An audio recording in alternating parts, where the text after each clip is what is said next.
नमस्कार साथियों, आज हम चर्चा करेंगे राजस्थान की प्रसिद्ध रेसिपी चूरमा बाटी के इतिहास पर।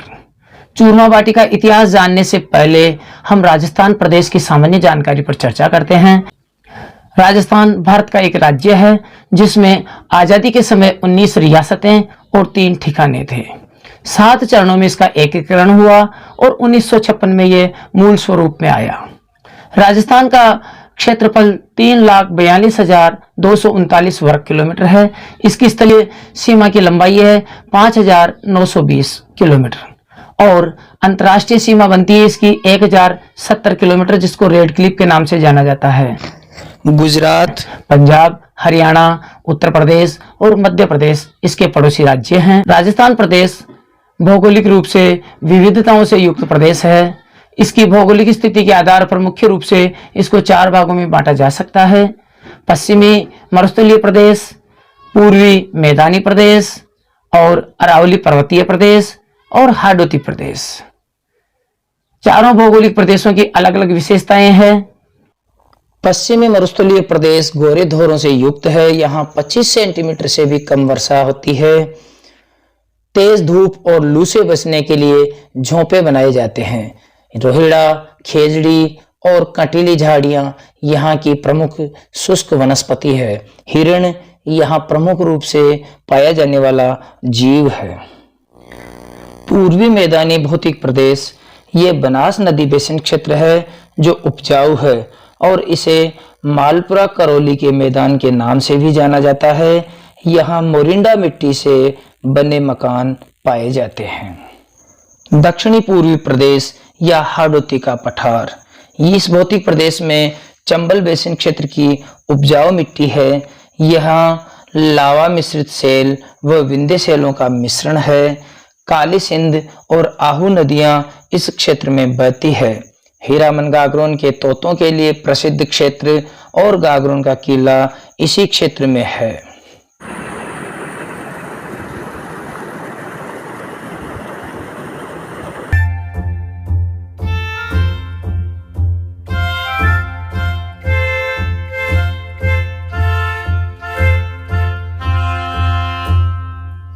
राजस्थान का कोई सा भी भौतिक प्रदेश हो, दाल बाटी और चूरमा को समान रूप से पसंद किया जाता है। खबरों की माने तो राजस्थान के पारंपरिक व स्वादिष्ट व्यंजन बाटी का आविष्कार मेवाड़ साम्राज्य के संस्थापक बप्पा रावल के समय 8वीं सदी में हुआ था। युद्ध काल के समय एक बार सैनिक अपना भोजन बनाने के लिए आटा गूंथ रहे थे और रोटी बनाते इससे पहले ही युद्ध की घड़ी आ गई और आटे की लोइयों को बिना बेले ही तपती रेत पर छोड़कर सैनिक युद्ध के लिए चल पड़े। जब शाम को हारे थके वे वापस आकर देखे तो लोइयां तेज धूप और तपती रेत से पक चुकी थी। एक सैनिक उस बाटी को चखा और चखते ही उसे स्वादिष्ट लगी तो सभी सैनिकों ने उसे खाना शुरू कर दिया और इसी दिन से बाटी का अस्तित्व में आना प्रारंभ हो जाता है। गुप्त साम्राज्य में 5 प्रकार की दालों का मिश्रण कर उसे पंचमेल की दाल कहा जाता था और खाने के लिए पकाया जाता था। गुप्त साम्राज्य के व्यापारियों का मेवाड़ साम्राज्य में आना जाना रहता था। इस प्रकार मेवाड़ में पंचमेल की दाल का संपर्क हुआ और बाटी के साथ पंचमेल की दाल को खाना प्रारंभ किया गया। कहा जाता है कि एक बार मेवाड़ साम्राज्य के रसोइये ने भोजन बनाते समय गलती से गन्ने के जूस को बाटी के अंदर गिरा दिया, जिससे बाटी का स्वाद मीठा और स्वादिष्ट हुआ और इसी दिन से चूरमे का आविष्कार हो गया। 1333 में मोरक्को से भारत आए विदेशी यात्री इब्न बतूता की पुस्तक में सूरज की रोशनी में पके गेहूं से बनी बाटी का उल्लेख प्राप्त होता है। अब हम बात करते हैं बाटी को बनाने के तरीके पर। यूँ तो बाटी को बनाने के अनेक तरीके हैं। बाफला बाटी, मसाला बाटी, सादा बाटी। इस प्रकार बाटी को स्वाद के अनुसार कई रूपों में बनाया जाता है, किंतु राजस्थान की जो पारंपरिक स्वाद वाली बाटी है वह गेहूं के हल्के मोटे आटे की होती है, जिसको रोटी बनाने के आटे की तरह ही गूंथा जाता है, हल्का टाइट रखा जाता है। जब आटा गूंथ लिया जाता है तो गाय के गोबर के सूखे कंडों से एक छोटी बेड़ तैयार की जाती है। उस बेड़ में आग लगा दिया जाता है और ऊपर एक मिट्टी का मटका रख दिया जाता है। उस मटके में पानी तथा मूंग, मोठ, चना आदि 5 प्रकार की दालों का मिश्रण डाल दिया जाता है। आग लगती है, दाल पकती है और जब कंडे पूर्ण रूप से पककर अंगारों में बदल जाते हैं तब उस पर सिकाई के लिए गोल गोल आटे के लोइयों से बनी बाटियों को रखा जाता है और बार बार उसे घुमाया जाता है ताकि उसकी सिकाई प्रॉपर तरीके से हो सके। जब तक बाटियां ऊपर चूंदड़ी न पड़ जाए, हल्की हल्की सिकाई चारों तरफ से नहीं हो जाए, तब तक इस अंगारों वाले जो बेड़ है, जिसे स्थानीय भाषा में जगरा कहते हैं, उस पर घुमाया जाता है और सिकाई की जाती है। जब लगभग आधी से ज़्यादा सिकाई हो चुकी होती है, फिर बाटियों को उस बेड़ से हटा दिया जाता है और बेड़ की कुटाई कर उसे गरम गरम बानी के रूप में बदल दिया जाता है। फिर उस बानी से बाटियों को ढक दिया जाता है ताकि अंदर गैस बनकर वे बाटियां सिक जाए। जब बाटियां फूल जाए और फटने लग जाए तो ये समझ लेना चाहिए कि ये पूर्ण रूप से सिक चुकी है। फिर इनको बाहर निकालकर कपड़े से अच्छी तरह सफाई कर उन्हें फोड़ फोड़ कर घी के अंदर डाला जाता है और जितना घी ये सोख सकें इनमें घी डाला जाता है और इनको चौपड़ कर एक बर्तन में रख दिया जाता है। दाल को अपने स्वाद के अनुसार फ्राई करके फिर नींबू और दाल बाटी को खाया जाता है। बाफला बाटी, पनिया बाटी और मसाला बाटी पर मैं अलग से एक दिन वीडियो बनाऊंगा आप लोगों के लिए। आज इस वीडियो में दाल बाटी के बाद हम चर्चा करते हैं अब चूरमा के लिए। चूरमा भी आज आधुनिक युग में कई प्रकार के बनाए जाते हैं। एप्पल का चूरमा भी होता है, पाइन एप्पल का चूरमा भी होता है, मौसमी का चूरमा भी होता है, कई फ्लेवर से युक्त चूरमे होते हैं। लेकिन मैं इस वीडियो में बात करूंगा राजस्थान के परंपरागत व्यंजन चूरमा के बारे में। जो गेहूं और बाजरा 2 तरह का चूरमा होता है, एक गेहूं का चूरमा होता है और दूसरा बाजरे का चूरमा होता है। आज हम बात करते हैं गेहूं और बाजरे दोनों ही प्रकार के चूरमे के बारे में। गेहूं का चूरमा बनाने के लिए हम 1 किलो आटा लेते हैं और वह आटा हल्का मोटा होना चाहिए। उस आटे में मोयण लगाते हैं। मोयण का मतलब सूखे आटे में थोड़ा घी डालते हैं ताकि वो सॉफ्ट हो जाए।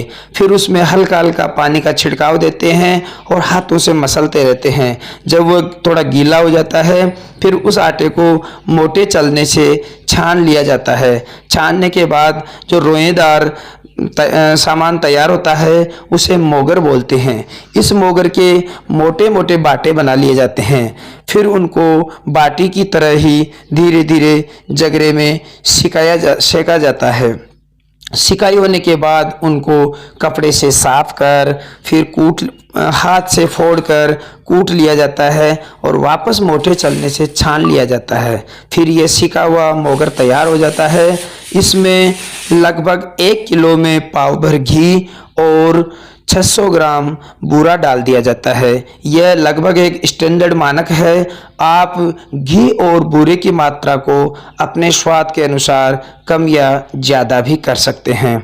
इस प्रकार बना यह चूरमा बहुत ही टेस्टी और स्वादिष्ट होता है।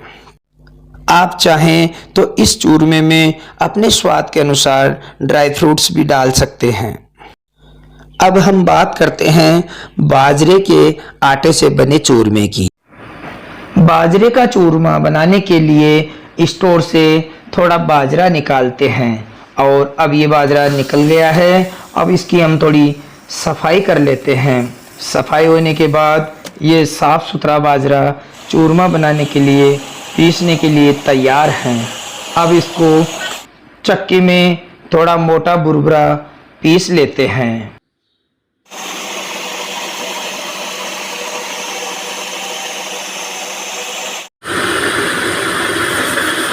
अब हम मोटा बुरबुरा 1 किलो बाजरे का आटा लेते हैं और अब इसमें थोड़ा पानी डालते हैं और इसे मिलाते हैं।